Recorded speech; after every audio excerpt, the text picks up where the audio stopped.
À 65 ans, Clémentine Célarié est toujours aussi passionnée par l'amour, la vie et le théâtre. Voilà plusieurs années maintenant qu'un projet lui a offert la possibilité d'allier ces trois centres d'intérêt d'un seul coup, les représentations du roman Une vie de Guy de Maupassant.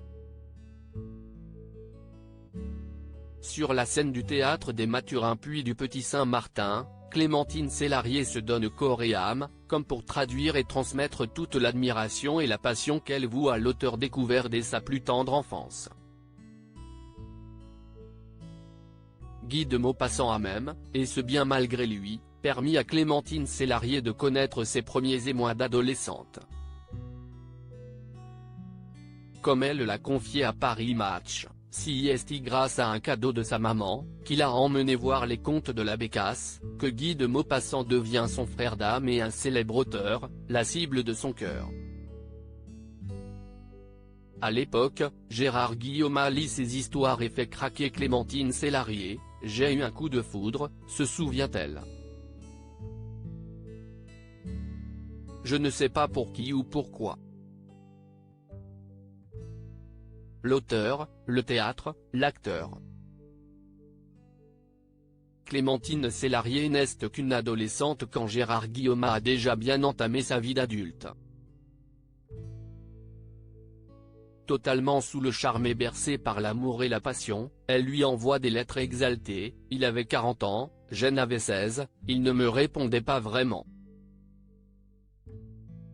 La jeune femme de l'époque a fini par lâcher l'affaire pour vivre pleinement sa vie. Mère de 3 enfants, Tismé, fils d'Henri Diallo, et Gustave et Balthazar, les garçons qu'elle a éhoussent avec le réalisateur Christophe Reicher, Clémentine Célarié n'a plus qu'un maître mot dans son quotidien, profiter. Tout le monde pense que tu vas mourir en 2021, Clémentine Célarié reprend la plume et publie les mots défendus aux éditions.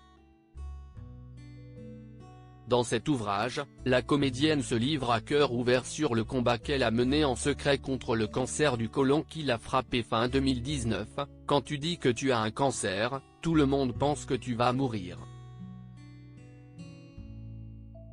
Je n'avais pas envie de faire dans le larmoyant. » Son public n'est pas au courant avant la sortie de son livre, ses proches non plus.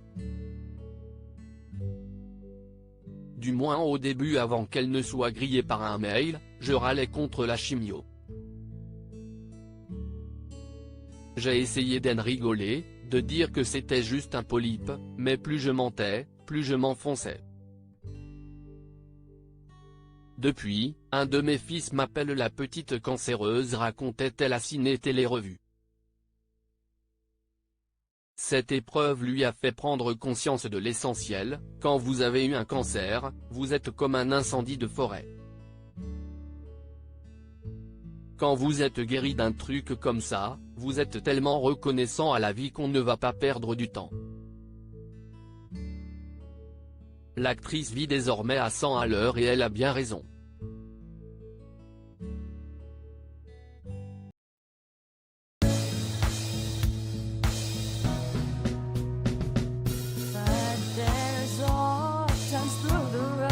I think you can let me know. Sit down, sit back, let me help